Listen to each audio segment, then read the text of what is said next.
अस्सलाम वालेकुम, कैसे हैं आप सब। आज मैं आपके साथ मौजूद हूँ यहाँ पर एक बहुत इम्पोर्टेंट टॉपिक के साथ, और वो है कि डैंड्रफ क्या है, इसके काजेज़ क्या हैं, इसके सिम्टम्स क्या हैं, वो कौन सी ऐसी रीज़न्स हैं जिनकी वजह से डैंड्रफ हमें होती है, वो कौन सी ऐसी टिप्स हैं जिनकी मदद से हम डैंड्रफ को कंट्रोल कर सकते हैं, और वो कौन सी ऐसे इंग्रेडिएंट्स हैं जिनका हमें ध्यान रखना है जब हम कोई भी प्रोडक्ट को अपने लिए चूज़ कर रहे हैं रिलेटेड टू हेयर केयर। हम शैम्पू को किस तरह से यूज़ कर सकते हैं और हमें शैम्पू को किस तरतीब में यूज़ करना चाहिए। आज हम इन सब चीज़ों के ऊपर बात करेंगे। तो सबसे पहले, अगर आपने मेरा चैनल सब्सक्राइब नहीं किया तो मेरा चैनल ज़रूर सब्सक्राइब करें और बेल आइकन पर क्लिक करें ताकि आप मेरी आने वाली नई वीडियोस को देख सकें।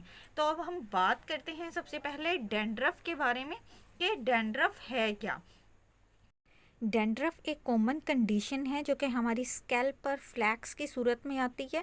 ये एक जानलेवा बीमारी नहीं है और कोई बहुत सीरियस इशू नहीं है, लेकिन ये बहुत ज़्यादा शर्मिंदगी का बाइस बन सकता है और इसको ट्रीट करना मुश्किल है। हमने डैंड्रफ के बारे में देख लिया। अब हम देखते हैं कि वो कौन से सिम्टम्स हैं, वो कौन सी अलामतें हैं जिनकी मदद से हमें पता चलेगा कि डैंड्रफ वाक़यातन हमारे हेयर्स में आ चुकी है या आने वाली है। अब हम वन बाय वन उन सिम्टम्स की तरफ जाते हैं।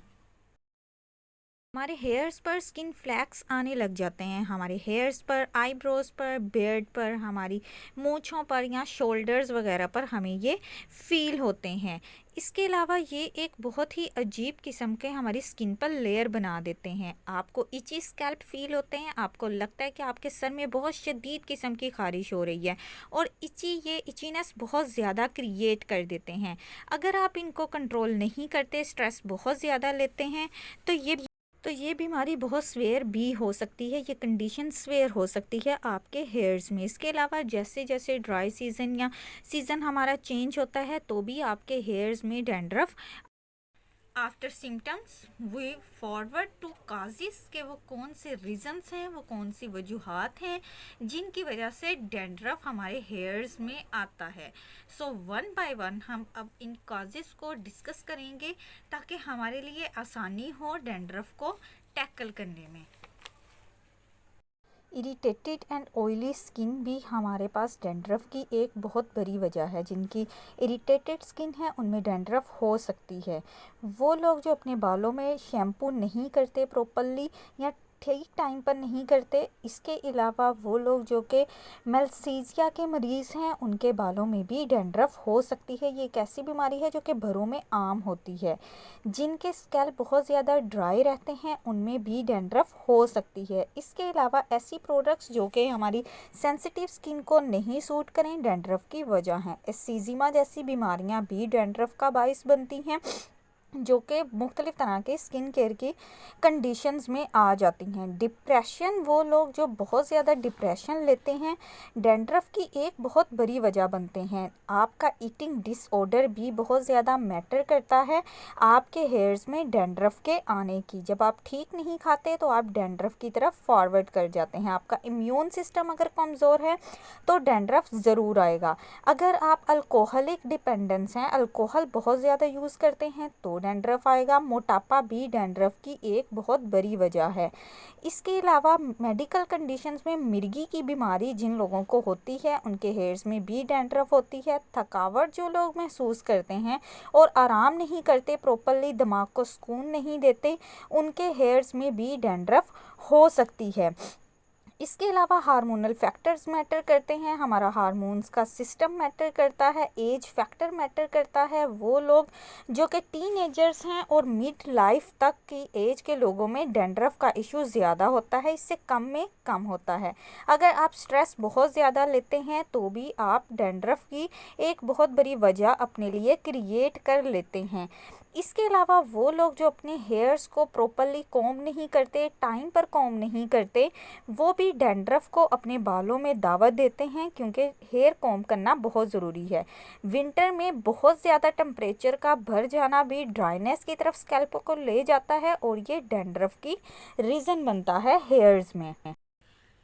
अब हम देखते हैं कि वो कौन सी ऐसी टिप्स हैं जिनको हम रेगुलर बेसिस पर अगर फॉलो अप में रखें, अगर हम उनका ध्यान रखें तो हम डैंड्रफ से बच सकते हैं या डैंड्रफ को हम किसी हद तक कंट्रोल कर सकते हैं।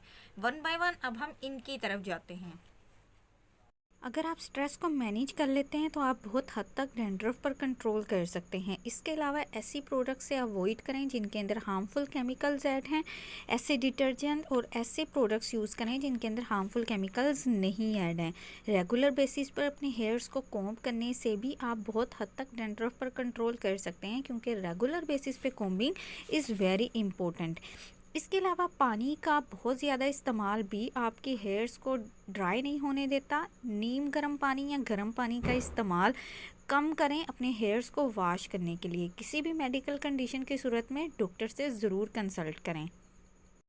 हेयर्स को प्रॉपरली वॉश आउट करते रहना on end of her 48 hours 72 hours के बाद भी आपके हेयर्स में मौजूद डैंड्रफ को कंट्रोल करने की एक बहुत बड़ी टिप साबित हो सकता है। सो हेयर्स को मस्ट वॉश करें। तो अब अगर आप ढूंढ रहे हैं अपने लिए एक एंटी डैंड्रफ शैम्पू और आप चाहते हैं कि आप इस एम्ब्रेसिंग से निजात पा लें, आपको बहुत ज़्यादा शर्मिंदगी महसूस होती है और आप इसका कोई ना कोई ट्रीटमेंट चाह रहे हैं, तो आपको वो कौन से इंग्रेडिएंट्स हैं जिनका ध्यान रखना है जब भी आप अपने लिए कोई भी product related to dandruff buy करना चाह रहे हैं। तो अब हम उन इंग्रेडिएंट्स की बात करते हैं जिनका आपके प्रोडक्ट के अंदर मौजूद होना बहुत ज़रूरी है। आपने ध्यान रखना है उन प्रोडक्ट्स का जिनमें सैलिसिलिक एसिड मौजूद हो या फिर टी ट्री ऑयल मौजूद हो। वो प्रोडक्ट्स भी आपके लिए बेनिफिट हैं। कोल टार भी जिन प्रोडक्ट्स में अंदर मौजूद होता है वो भी आपके डैंड्रफ को क्योर कर सकती हैं। जिंक न्यूट्रोगिना भी एक इंग्रेडिएंट है जो कि आपकी डैंड्रफ को कंट्रोल करता है। इसके अलावा वो कौन सी रेमेडी हैं, वो कौन सी चीज़ें जो आप रेमेडी में यूज़ कर सकते हैं। कोकोनट ऑयल को आप यूज़ कर सकते हैं अपनी रेमेडी में डैंड्रफ के लिए। एलोवेरा को यूज़ कर सकते हैं अपनी डैंड्रफ को क्योर करने के लिए। इसके अलावा आप एस्प्रिन को भी अपनी डैंड्रफ को क्योर करने के लिए किसी रेमेडी में यूज़ कर सकते हैं। बेकिंग सोडा भी आपके डैंड्रफ को क्योर करने में अहम किरदार अदा करता है। लेमन जूस भी आप यूज़ कर सकते हैं अपनी डैंड्रफ को कंट्रोल करने के लिए। और इसके अलावा ऑलिव ऑयल भी बेहतरीन प्रोडक्ट है डैंड्रफ क्योर करने के लिए।